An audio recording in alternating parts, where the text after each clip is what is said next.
Hi, hello. Yeah, seeing today, I'm so delighted and honored to have this opportunity to chair this section. Today we have a delegation from National Taiwan Normal University, Professor Ben Lepage. And yeah, thank you for your hand. Okay, and also we have the second delegation from National Taiwan Ocean University, Professor Li Mengzhou. Okay, so this is a very wonderful time and a wonderful opportunity in here that we are joining the Taiwan Lighthouse Education Festival. And today, the issue we are talking about is the environmental sustainability.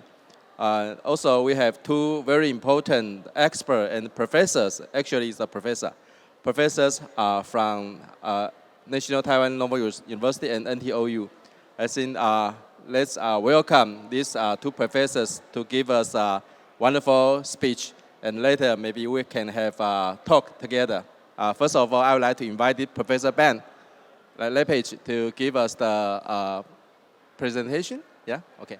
It is my pleasure and honor to be talking to you today on one of my favorite topics, and it's nice to see Keelung taking or being the leader in taking sustainability and being proactive. The title of my talk, or what I'm going to do, I'm going to give you a little bit of everything because this is a very large topic. I could talk for days on this topic, but I'm going to give you a very high-level overview of some of the things that I consider to be important.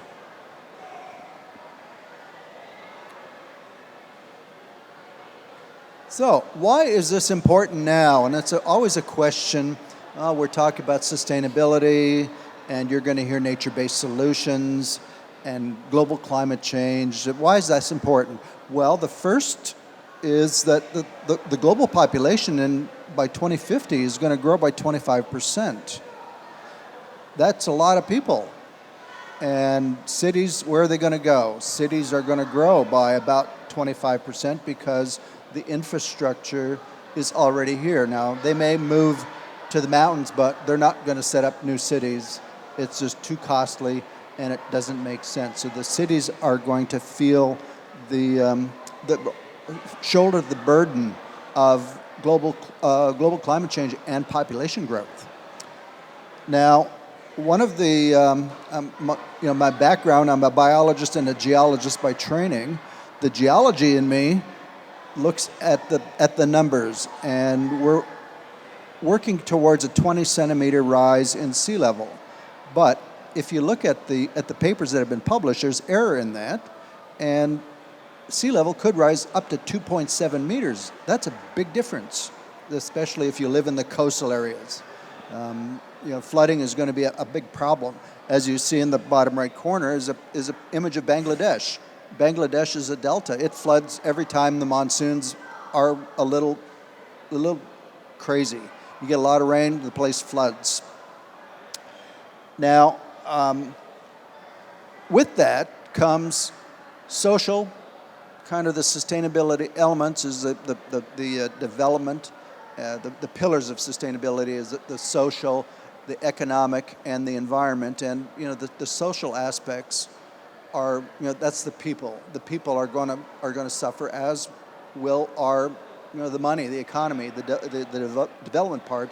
So we've got to think about all of those elements together, in addition to the environment, because we are part of the environment. We live in the environment, and we need food and water. And if we don't have those, then we're not going to make it. So global climate change is actually, it's real. It's happening right now. I live in the San Francisco area, and they have been monitoring the sea level rise in San Francisco Bay, and in the last 20 years, it's gone up about 10 centimeters. So that's substantial. And it's all due to the melting of Antarctica and Greenland. And we can't put an exact date on it. We just know it's melting, and it could happen by this date. We just don't have absolute dates. So the business is what we call the business as usual strategy. or the trajectory that we're on, we have to change. We have to learn to adapt to the changing conditions. Otherwise, food and water are going to become problems, and people are going to start fighting. And we don't want any of that. That's to the detriment of the people. So, what's the first thing? My interest is in urban ecosystems, and what there is a term that was invented, or a term that was coined many years ago. It's called extinction of experience, and basically what that means is that we're losing touch with nature. We're not touching we don't touch anything green. We're just not exposed to nature anymore like we were when we were, like our parents were if they lived in the country, or they grew up on farms. A lot of people have grown up in the cities and have never been to the countryside. New York City is a good example. There are people that live in what calls the inner city that have never seen a forest. That's kind of scary. I grew up in the forest. I grew up with wetlands around me. I grew up with nature all the time.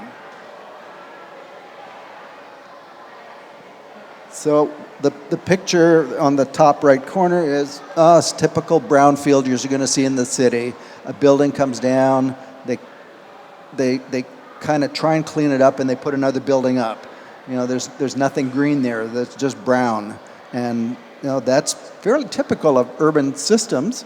And what we've found also is that it discourages our attitudes towards nature and human health. There have been a lot of studies that have been done. The people that live in the cities tend to be grumpy, and if that's considered to be normal. And we have a lot of health problems. We have stress. That's a huge element. That you go to nature and it's like, oh, it's so quiet. It's so nice. The air is so clean.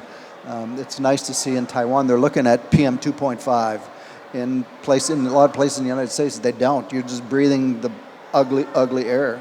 So human health is an area that is wide open for study, and I encourage people when they say, well, what do we study? Well, human health is a good example and something that is going to benefit a lot of people. So sustainability, well, our ancestors knew everything about wetlands because wetlands provided them with water and food. If they didn't have that, then they died. That's just the way it was. That's the way it worked when our ancestors were trying to make a living, trying to make it through the world. Well, a colleague, Nick Davidson, did a study, and he says since humans appeared, we've lost about 64 to 71%. We've lost almost 3/4 of the wetlands in the world, which is not a good track record because we are eliminating what we need in order to live. And we've gotten really good at eliminating it, trust me. Now, from the water standpoint, I was interested in, all right, if we get 2 billion more people, which is the projected population growth, and based on, I used an typical American water use, which I think 100 gallons per day, that's about 375, 400 liters per day of personal use. That's for brushing your teeth and washing the dishes and washing your clothes. And industrial use was 1,000 gallons.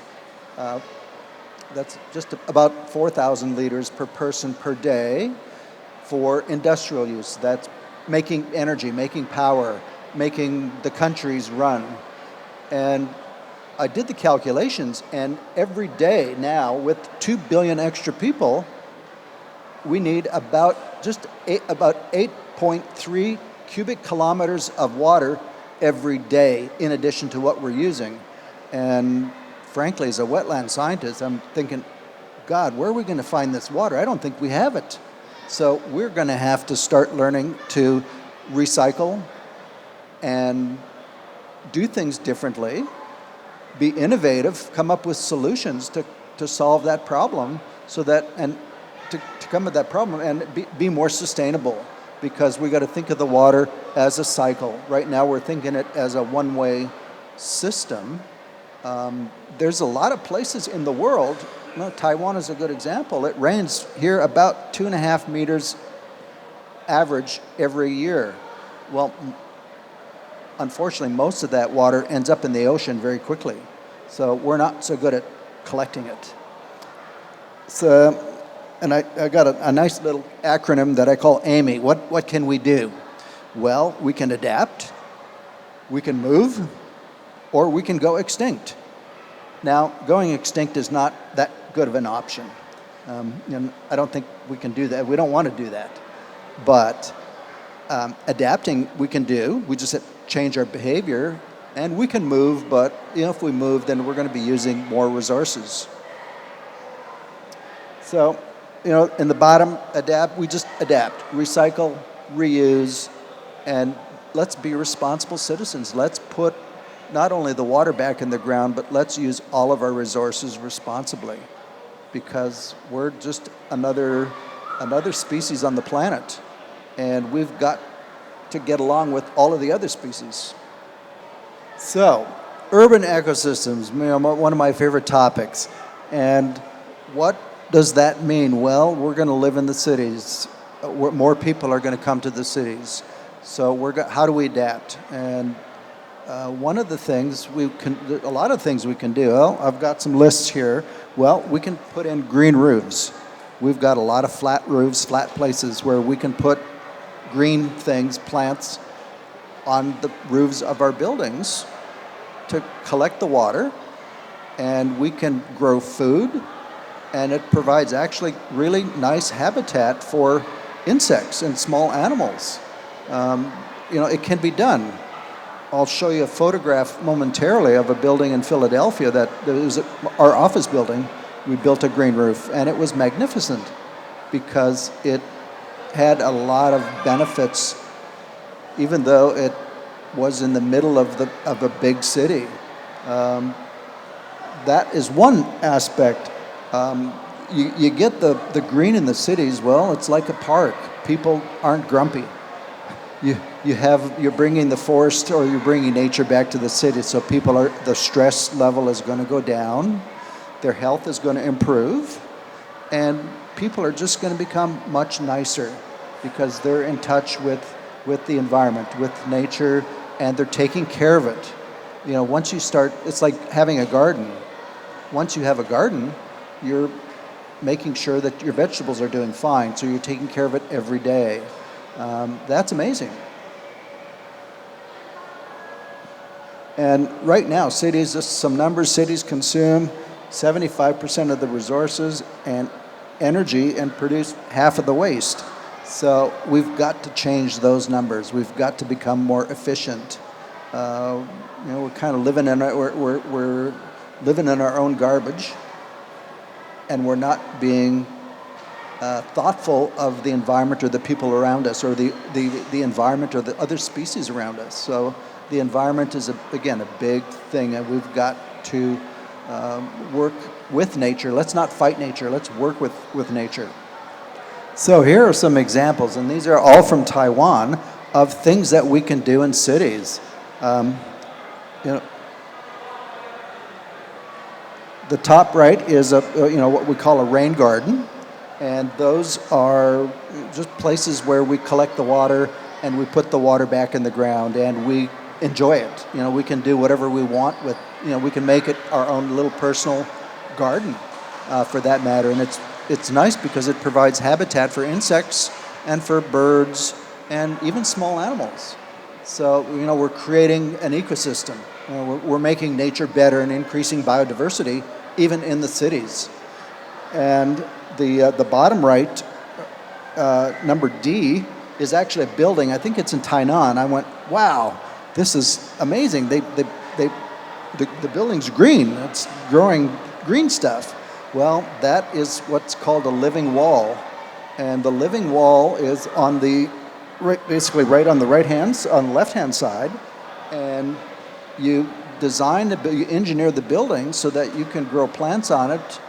The building is really a support structure, and the water comes off of the roof, so there's a source of water, and you can do a number of things with that. You have green vegetation. It helps keep the building cool, but you can also grow food. You can grow vegetables. And even on a building, you can, you're going to need people to pick the vegetables. So you're creating employment for people, and you know where the vegetables came from, so they're grown on that building. So you know the quality of the food, so it's kind of the essence of farm to table, and it didn't have to travel very far. So your vegetables are fresh, and I talked about harvesting rainwater. Well, a couple years ago, I worked with one of my students at environmental education at NTNU, and we thought about, well, we can harvest water from buildings, from the roofs, and we can create a wetland or a subsurface wetland under the building where the water goes, where we can store it, but the tubes are the conduit where the water travels from the roof to the wetland, and you could potentially use those tubes as constructed wetlands to maybe even clean the water. We could potentially even put our gray water in there and recycle our gray water so that we don't have to create it. So they're kind of a constructed wetland. I'm not an engineer, so I need to work with an engineer to say, can we do this? Can we incorporate these structures into buildings and make the buildings safe and maybe even make them stronger? Because I use the model, plants have, if you look at plants, they have stems that are solid and they kind of flop around. Other plants are cylinders, like a straw. They're stronger. Well, if we use that model in a building, well, maybe it might work. I'll say, I need an engineer to tell me, okay, this will work or it's nonsense. So, there's no bad ideas. And, for the folks in the audience and the young students, there are no bad ideas. Try it. If something comes to your mind, try it. Do a pilot study, because you won't know until you try it. And I've always said I've learned more failing than I did succeeding, which is kind of odd, but I know what not to do now in certain cases. Okay, here are some examples, and again, this is all in Taiwan, actually in Taipei. Every time I see these, I just take up thousands of pictures, but these are good examples of their spaces between the buildings. Sometimes they're only 1 or 2 meters, sometimes you get lucky and you might get 5 meters. And people have constructed rain gardens where the water from the roofs come off into the water, and they basically, the water goes back in the ground exactly where we want to put the water back. We're recycling, we're putting it back in the ground. So people will, I've seen some that are Japanese style, I've seen some that are Chinese style, I've seen some that are contemporary. I tell my students, if you're building something, this is your Picasso. You can do whatever you want. It's your canvas. Make it however you want so that it makes you happy.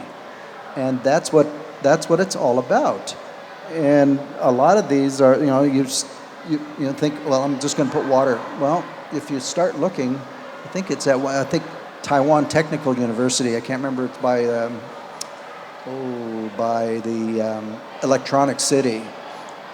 When you come out of the MRT, there is there's some constructed wetlands right by the building, and it's like, I came out one day and went, oh my God, that's amazing. And I spent 2 days there taking pictures, and they have fish and turtles and birds. There's an ecosystem that's been created in the city that I don't think a lot of people know is there. And with that, it's like, well, that's very, very peaceful. Well, you can grow food there. I love tomatoes, so I always look for places I can put tomatoes. And cucumbers is another favorite of mine. So they'll grow just about anywhere. You give them water and a little sun, and they'll grow. So that's those are the beneficial uses of these. Not only for recreation and rest, but also, well, there's our part of our food solution. So here's the green roof. This is Philadelphia. I got to thank Google, but I think hopefully this works. But okay, that green piece right, I'm going to stand up. This green piece here is the Philadelphia Electric Company, and that's the green roof. And this is where I worked. We built it, and it is, we thought, well, let's be leaders. Let's show that it can be done for the rest of the city. And if you look at the other buildings around, there's a lot of flat roofs around that building. There's a lot of places where we can put nature back in the city and still keep the city. And, so what are the benefits? Well, your what they call urban water discharge is reduced. Well, what does that mean? Well, instead of the water going down the pipe into the drain, into the river, we're intercepting it, we're using it. So we're, again, recycling it, we're being very circular. So that's a good thing. With the building, it helps reduce heating and cooling costs. It's a layer of insulation. So that is from a standpoint of a corporate standpoint, we're saving money. And when you work for a company like the electric company, well, we're saving the people money because the people pay for electricity. So that's a benefit there. And it extends the lifespan of the roof. The typical roofs are out of 20, 30 years, depending on the climate. These types of roofs are suggesting 50 years. So you can you're extending you're not spending as much money. Again, saving the people that buy electricity and gas money, which is always good. It makes the people happy. Anytime you can save them money. And, it's habitat for insects. There's a lot of cities now are putting beehives up on the top of their roofs, and they're making honey in the cities, which is amazing. Okay, well, nature-based solutions. This is a term that is sort of new in the literature, new on the news. You're starting to hear about it. Well, what is it? Well, what we're doing is we're starting to pay attention to biology. We're starting to pay attention to nature because nature has adapted. It's figured out how to make it through the tough times. Climate's always, the world has always changed, but the plants have always managed to succeed, and they're still here. So, if we look at nature, well, what can we use? What can nature provide us? Well, we just need to listen. It's talking to us. We're just not listening very well. So, you can use them to store carbon. Some of the biological things. It can store carbon. It filters the water. But again, it's some of the psychological, some of the social. It connects people to their environment. They know where their food came from.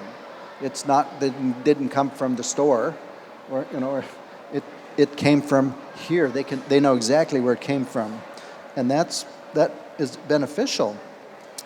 And it reduces things like pollution. It cleans the air. Plants are good at cleaning pollution out of the air. There's certain plants that will take certain metals and certain contaminants out of the air and clean the air for us.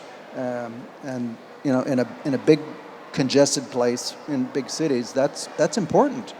And city parks, recreational space, again, the human health element, and it also protects us against some of the real global climate change issues, and that's here we get typhoons. Well, in the United States, we get hurricanes. And I don't know, some of you may remember Katrina. Well, Katrina did a lot of damage. Well, why? Because we took out all of the wetlands, all of the trees, and the storm surge pushed far, far more inland than it should have, than the trees and the plants would have done. Sandy is another example where the storm surge, it started flooding the subways in New York City. We have done nature we've dealt it a bad hand, and it is unfortunately, paying us back. And now we're suffering for the things that we've done. And what's important is we know we need to help nature. It needs our help in certain instances, and that's part of the SDGs. And I think my colleague who's going to follow up is going to show the SDGs. I'm sure you've seen the pictures, but those are important. Let's pay attention. Okay, so here's some of the strategies. Well, we always say there are, it's up to, industry, and industry says it's up to the people. Everybody's, they're pointing directions. Nobody's taking responsibility. We're all accountable. What do we do? Well, here's some suggestions. It's not a comprehensive list, but these are some of the things that we could do as public, as people, as homeowners. And on the bottom is what the government and the corporations could do, because they're just bigger. So yes, they're doing the same thing, but it's just often bigger. So at the public level, let's try to mimic biology a little more. Rain gardens is a good example. Those are easy. We can build those in our backyards. You can do that in the afternoon. It's not hard. Another is, I was amazed at what they call the dew traps. You can have pieces of plastic that you put up, and it collects the water, and the water drips down. You're just collecting the water out of the air. They do that in Morocco, which is a desert, and they get thousands of liters of water a day just from the air. That's fantastic. And at the government strategy, we need to find energy is a big water user. We need water to spin the turbines to make electricity. Are there better ways? I think this is where we need innovation. We need to find. We need energy. We all have cell phones. We all have things that electricity. We need electricity. Otherwise, if we didn't have it, we'd be living in caves, which is not a good option. But I think a lot of the cities have to take action and be proactive. And I'm not going to talk about each point here, but there's a lot of good opportunities here, and especially working with policy. We need laws. We have to have laws, but the laws have to be applicable to the situation, but to the time, the space, and the time. What a law means here might not mean the same thing in another part of Taiwan, might not mean the same thing in another country.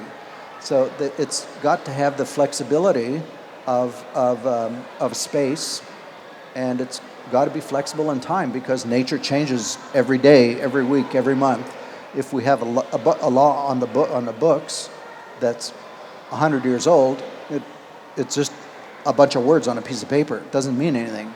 So let's work with the government. Let's work with the cities. Let's work with the people. Let's take an approach where everybody's finding solutions to the problem, to problems. And that's what's called a transdisciplinary approach. Okay, implementation. Well, it's got to be incorporated into city planners. The city planners have to incorporate it into their plans. It's got to be part of the design and part of the thinking. And it's really great to be in Keelung, because it looks as if Keelung is doing this already. So you're ahead of the game. You're leading. That's fantastic. And we need to, the urban infrastructure needs to work with nature. Things that we build has a lifespan. Let's try and find better ways to do things. That's important. And we need to understand what we call, there's no one size fits all.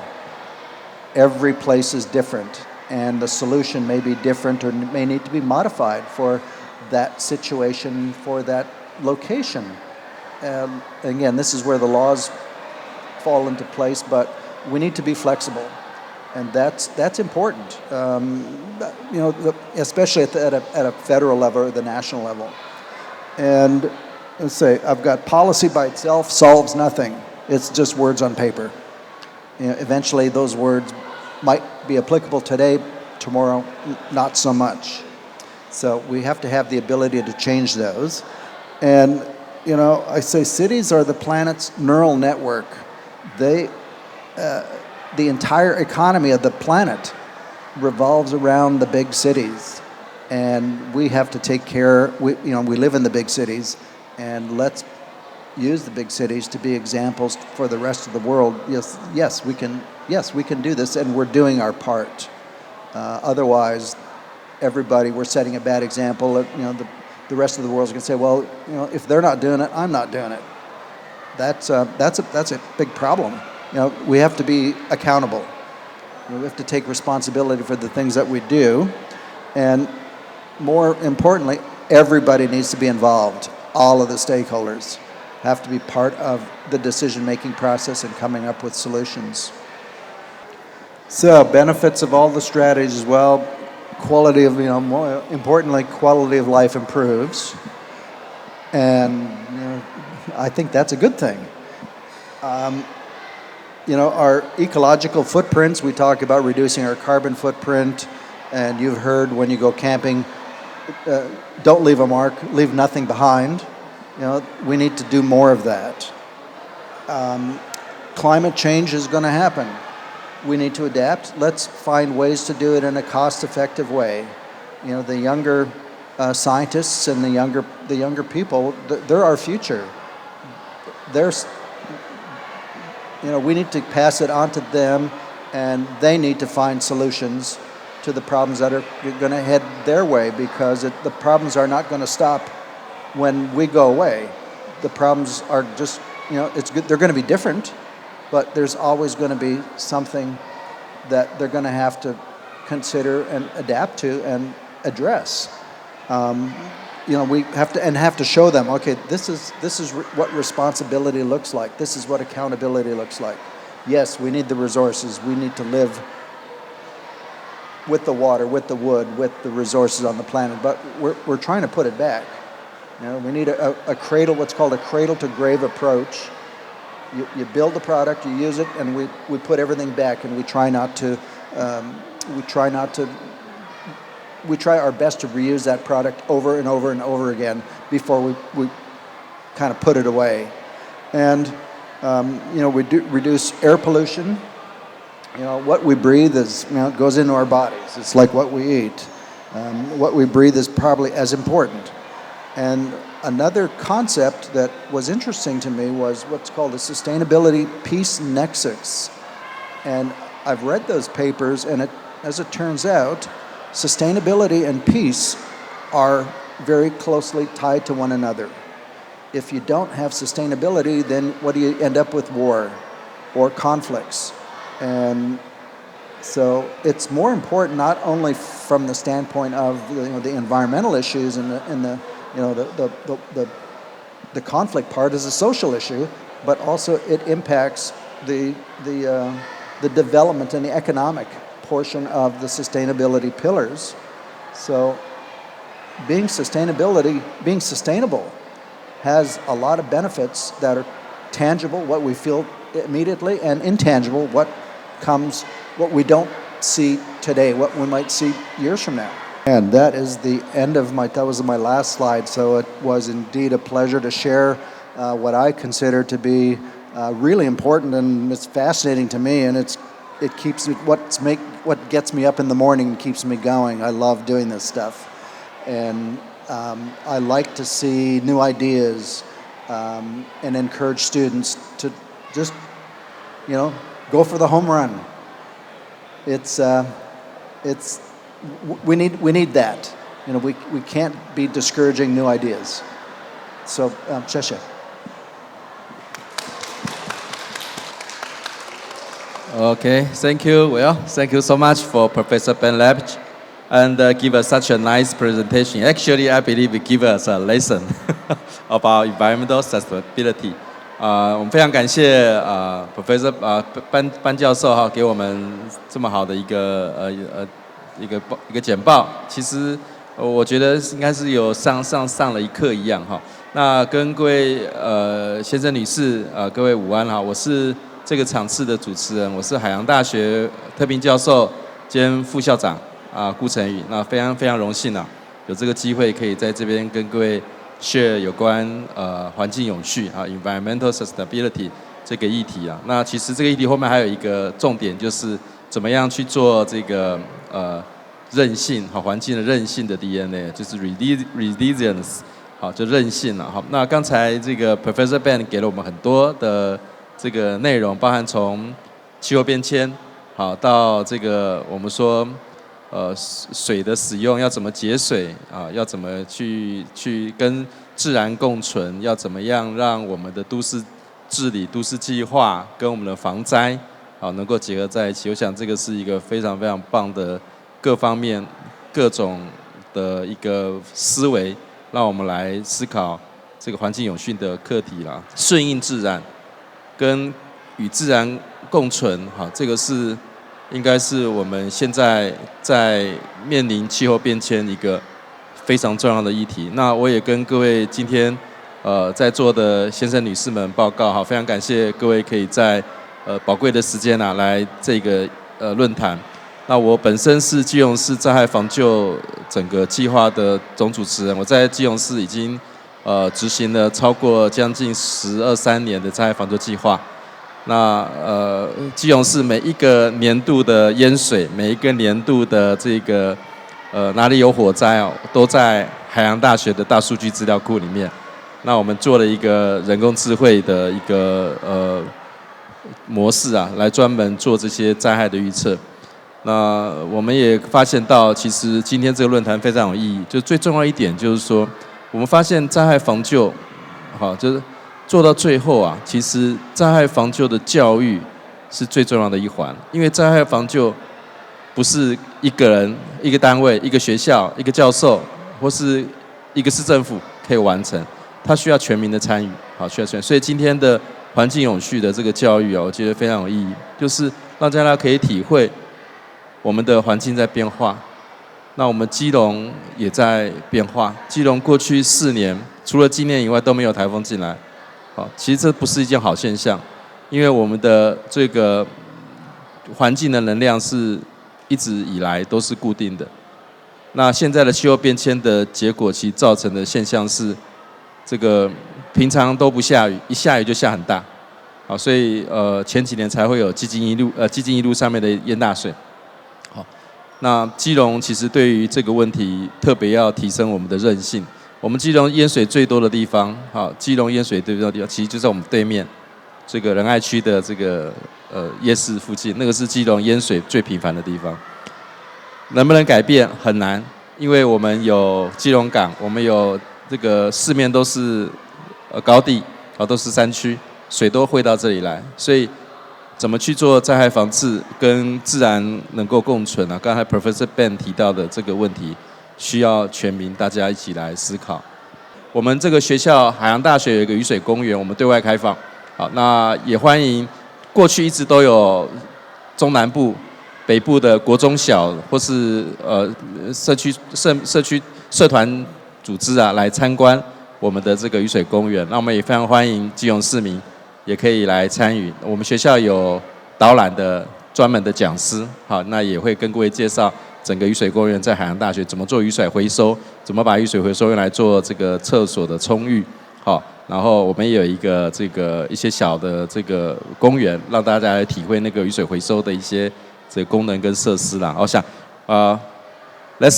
我们是不是可以再次谢谢这个 Professor Ben？ 我可不可以借一下各位的手？我们掌声欢迎，谢谢 Professor Ben give us such a nice presentation。OK， 谢谢。谢谢各位，谢谢 Mr. 拜拜。我是海洋大学养殖系李梦洲。那我接下来想跟大家介绍，就是我们刚刚从我们Professor 班所提供的，从陆地到我们刚刚副校长提到的到淡水系统。我们在基隆这个地方非常特别，这在于说，我们在从海岸到山的地方呢，它的纵深实际上很短，有时候甚至500公尺、1公里之内呢，马上就从海爬到陆地，然后爬到高山。这是我们基隆在这个环境非常特殊的一个领域。所以透过这个领域呢，接下来我有一个小段时间想跟大家交流关于这个海水的部分。好。那在海水部分呢，在海洋保育跟海洋资源这个地方啊，实际上也是我们联合国永续的目标里面一个非常重要的一环。那在我们基隆里面，它更是一个非常占我们整个生活中非常重要的一个部分。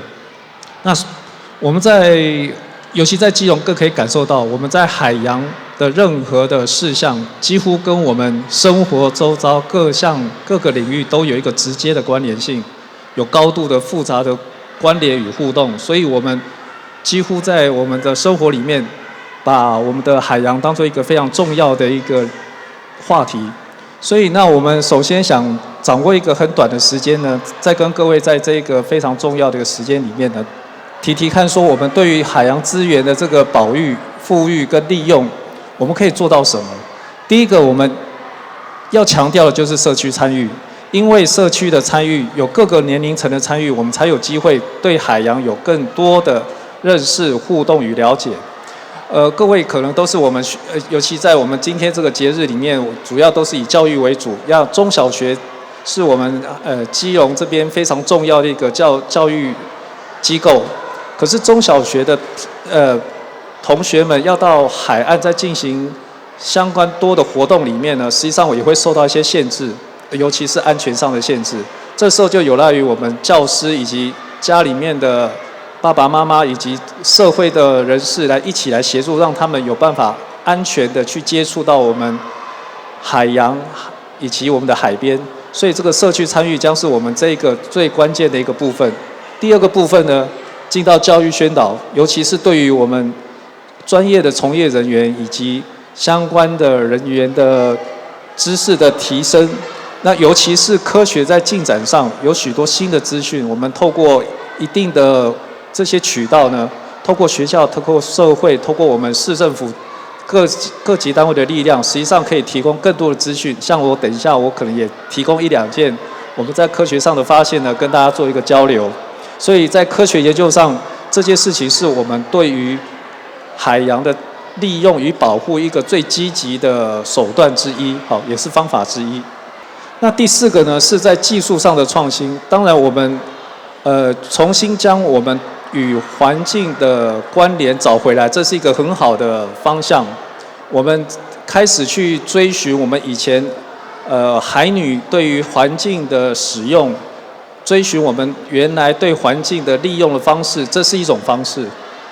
同时，我们科技在进展的同时，我们要让更多的新的科技可以拉进来。那我等一下想举几个例子，以及一些新的知识，让我们有办法更有信心的来跟海洋做更紧密的交流跟互动。那第5点呢，渔业管理的制度，实际上这是我们国家一个非常相当多，尤其在近5年来相当大的进展。我们对于渔业资源更深入的了解之后，开始会提供了相关的管理制度，需要进行申请，或者需要你捕捞的鱼种需要卸鱼的时候，你抓了多少鱼要做回报。那包括渔业的季节、大小的配置、渔获的收获，开始都慢慢都一步一步的进入轨道。实际上，这些轨道有助于我们对海洋环境的积极的管理，这是一个我们非常重要的一个环节。第6个呢，就是渔业的监控跟执法。这个在我们海洋大学的科技的发展里面呢，我们现在已经可以做到对每艘鱼的定位与监控。每艘渔船在哪个位置，实际上在我们海洋大学的一个萤幕上都可以看得到。那透过不只是台湾，而是全世界的渔船。所以这些科技的引用，包括卫星资讯的传递，还有对于渔船上面渔民或者是渔船船员的安全照护，实际上都有相当多科技的引进。所以这个部分我们也希望有更多的资源，透过很多的管道，让大家可以更多的了解。那第7个呢，透过前面刚刚对渔业资源的了解以及科技的进展呢，我们开始就建立了保护区跟禁渔区的概念。那在我们在我们的基隆地区，我们的潮境公园就是一个很好的典范哦。潮境公园就是一个很好的典范。那接着这个除了这个保护区的设立之外，生态系的管理系统呢，我们开始有更多的科技以及调查的方案、调查的人员的进入，让我们对海域的变化、生物量的增减有更多的了解。譬如说，我们基隆地区哪些地方有鱼群的群聚、鱼苗的聚落，或者是珊瑚的生长，这些都可以通过科技的调查，调查完之后做标定，标定完之后做更多的管理设施的评估。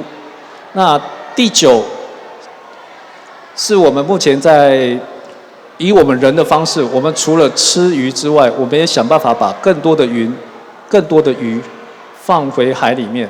那是不是我们想放就放呢？我们在这边有许多科学的进展，我们也把这些进展呢让大家可以理解。那第10个呢，就是关于放流的增值的部分。那这边我会跟第9点等一下一起跟大家做说明。那每一个人实际上每天我们都可以为海洋做一些努力，就是从吃鱼开始，选择吃什么样的鱼，使用怎么样的渔获，实际上我们每天都在做选择。那我们每天也可以为海洋的这件事情尽一份心力，所以吃对的鱼，吃适合的鱼，我们对环境是会有帮助的。好，那第一个呢，我想引导进来就是关于我们目前在对于海域资源、渔业资源这些事情，我们积极的用人为的方式来增育这个海域资源。怎么样进行呢？第一个是我们对于海水里面的海洋环境进行保护、管理以及调查，让更多关于海藻、珊瑚、岩石区减少它的垃圾分布，让环境回到原来自然的状态之后，这样子的适合的一个环境就有助于我们再让鱼苗、鱼群可以重新恢复到原来的生物数量。那当然，我们一年一年慢慢的等鱼群的生长，实际上是速度是比较慢的，因为有些鱼群可能要2年、3年、4年，甚至更久的时候才有到性成熟，才有机会孵育。这时候我们用人为的方式，利用这个海域放流这个技术来直接增加鱼群的数量。那这鱼群数量的增加，并不是我们随意的来进行。那以下呢，我想就这个部分跟大家做一个分享。那放流的部分呢，我们主要会选择什么样的鱼只大小呢？主要是在幼鱼期，不会是在卵或是刚出生的子稚鱼，因为卵跟刚出生的子稚鱼，它对于环境的变化反应没有这么好。那我们希望它再大一点，幼苗阶段稍微大一点，它可以自己觅食的这个阶段，我们来做放流。那是不是所有鱼群都有放流的技术呢？也不是，因为这些鱼苗必须要有人工繁殖的技术，才有办法做这样子的放流的机会。那另外一个呢，我们还可以透过我们在海面上做一个中间育成的一个小型箱网，或者是工作平台来做短期的孵化，让这些鱼群在还没有进到完全的一个天然状态之前，做一个适应。这个适应可能大概几天到1个礼拜左右。那针对放流这件事情，我们应该大家都应该为我们国家觉得很骄傲，就是我们行政院农业部渔业署呢，实际上针对放流这件事情，最近做了相当多的努力。第一个呢是将如何进行放流这件事情有了文字化的规范。那主要的规范就是这个水产动物海域放流限制跟遵行的事项，它告诉我们怎么放流，什么阶段放流。那我很简单的呢，将这个放流的过程呢，做了一个简单的节录。简单说呢，先挑选地点跟你要放流的物种。这地点跟物种容不容易决定，这个等一下跟大家做分享。第二个呢，要准备你要放流的鱼苗。鱼苗准备好之后呢，第3个呢，就要开始跟我们的地方政府或中央机构做申请。第4部分呢，就是开始要进行放流，那这鱼只要进行运送，然后到达当地之后呢，这个鱼如何从鱼车送到海域里面，这是有规定的。那最后呢，还有放流的阶段所要注意的特别的事项。那放流这件事情是不是最新的工作呢？不是，我们已经有好几年的经验，这个累积了在我们在渔业署辅导的相关的机构呢，每个县市的放流，除了我们南投不靠海之外，每个县市都有它放流的经验的累积，以及它适合放流的鱼种。那这一些呢，我们政府都已经帮它明定放在网页上，实际上大家都可以查得到。那我刚刚提到说，我们渔业署最近这几年很努力的在增育渔业资源这件事情上下了很大的功夫。最近呢，除了这新修法之外呢，另外将我放流的这些物种啊，给予新的指导。那新的指导，我等一下用图呢跟大家做说明。那放流的这些事情，是不是我们准备好鱼苗就可以直接到海边放呢？不是。那这边从明年开始呢，每一个放流的现场都还需要有一个经过6个小时受训的人员在现场做指导，跟记录。那就是这个海域放流权责人员，他必须当场在那里做监督的工作。所以放流这件事情已经不再停留在我们以前说的宗教放流啦，或者是我们想到任意的放流，并没有那么容易，而是非常科学化的来进行。在主管机关方面呢，中央跟地方呢各有相关的权责，主要来维护我们放流的成果。因为我们的放流的目的是要增育渔业资源，而不是破坏海洋的资源。而且放流呢，不单单只是我们养殖完成的这个鱼苗，你如果是直接在户外的地方，就是一般的海域所捕捞到的鱼只，也可以进行放流。那这一次我们渔业署农业部渔业署最重要的就是把这个生态位阶、营养位阶这个概念带进来放流里面。他们建议放流的时候呢，以生物位阶越低的越好，包括了海藻、砗磲贝、海胆、九孔、凤螺。各位一听就可以知道，它实际上是食草性的。另外呢，再往上一阶呢，梭子蟹、瓜子蜡，这个就是小丑鱼。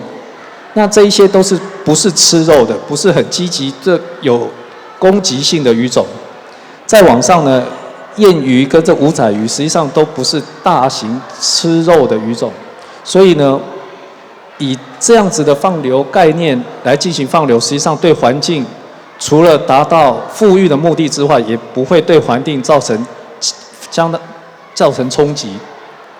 那另外一个就是不再介意这种高阶的掠食性大型的鱼种来做放流，免得他们一放流将其他的生物进行了破坏。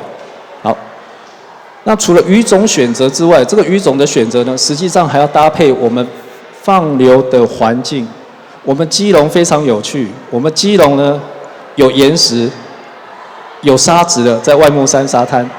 所以我们放流的时候，是不是都挑选同一种鱼来放？并不是。那随着我们科学的进展，对环境的了解跟对鱼种栖息地的认识，在沙质地我们放的有特定的，包括这个丝丝马拔、凤凰螺、布氏苍生等；在礁岩地区放的鱼种，瓜子蜡、这是黑毛、九孔、海胆等，就是放不一样的鱼种。那因为我们这边比较没有珊瑚的地方，在珊瑚区呢放的鱼种呢又不一样，所以透过这一些累积下来的科学知识啊，实际上我们在放流上已经日益可以直接以维护环境变化为主，而不会再去破坏环境。好，那这两种鱼呢，是我举的实际例子，因为我们今年9月的时候就在和平岛进行放流，我们放流的就是这个加辣鱼跟这个条石雕，这个是属于偏冷水性的鱼种。那这些鱼种呢，它也不是大型的鱼种，所以呢，我们就实际以这种放流物种跟大家做介绍。那放流的过程里面呢，我们人人排队之后啊，利用这个水桶做接力的方式，最后接到这个叫做鱼梯的方法，用鱼梯让它滑流梯进到海水里面去。这是目前我们以最友善的方式来进行鱼苗放流的过程。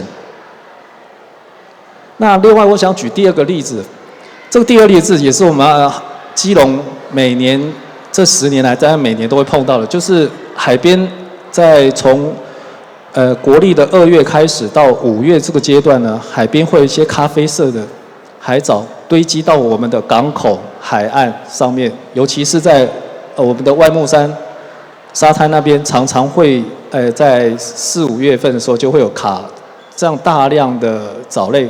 这些藻类呢，就是铜藻。这铜藻从哪里来？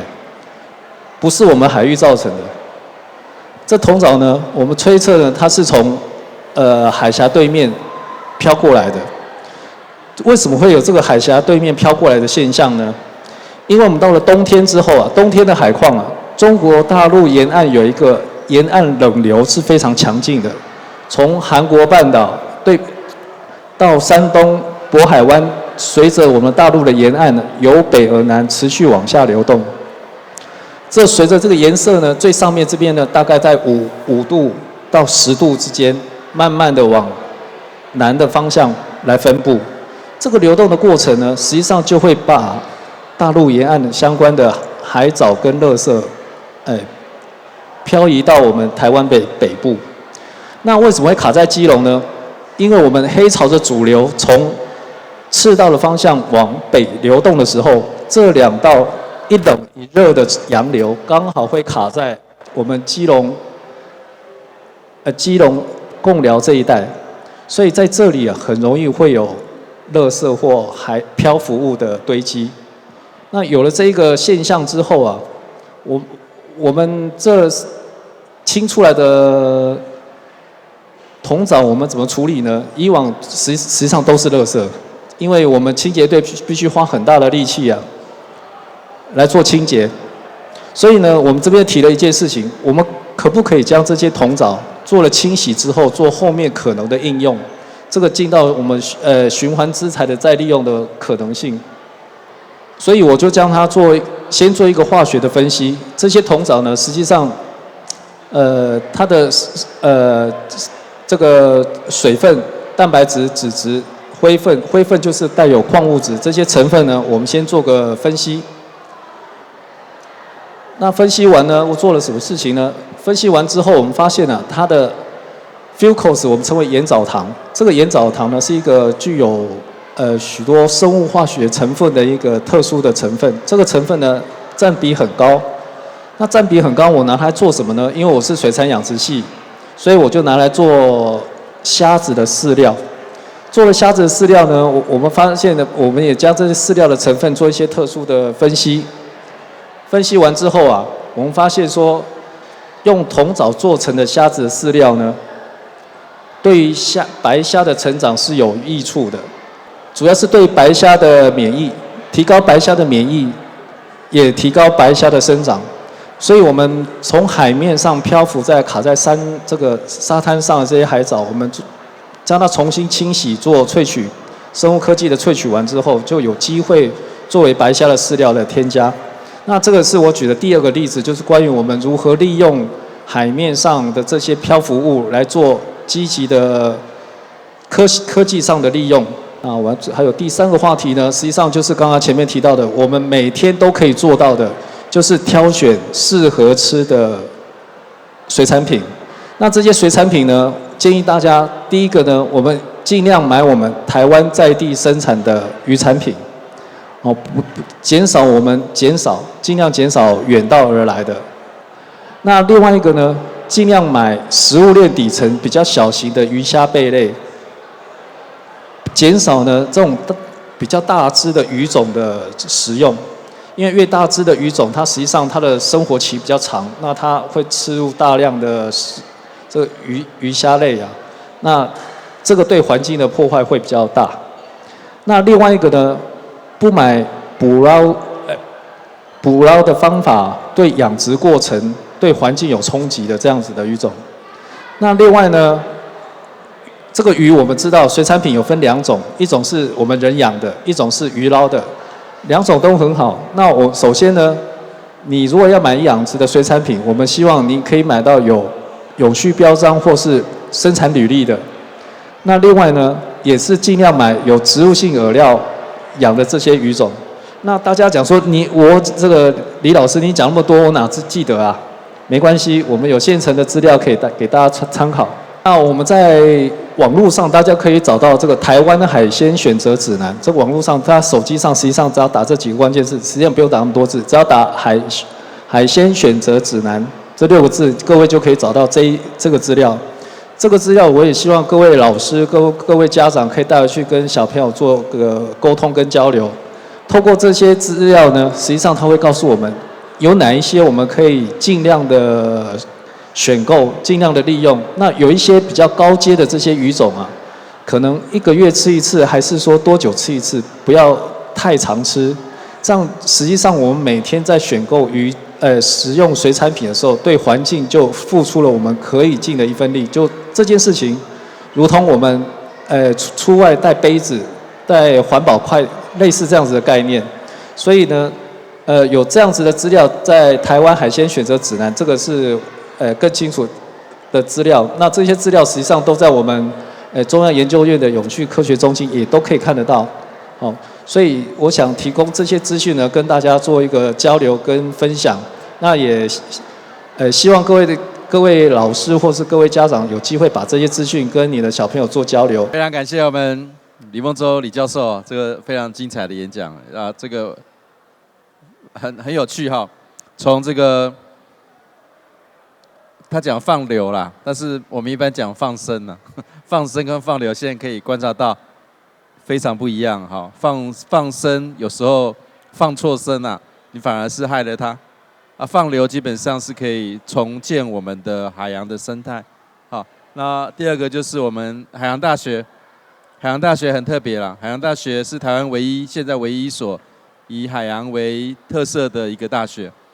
那我们李教授正好是在水产养殖学系啊，所以他在后面啦演讲的后面跟各位介绍了有关这个我们海鲜的使用的指南。其实这些观念各位可能都有时候会不太清楚。我举例来说，像我是工程师啊，我不是做水产养殖，我们的观念里面野生的就是好，野生的海鲜就是好。但是刚才李老师跟我们讲什么？李教授跟我们说，其实还是要吃养殖，养殖的比较安全啊，因为养殖在整个有生产履历的过程中啊，它的饲料到整个成长的环境都是被安全控制的。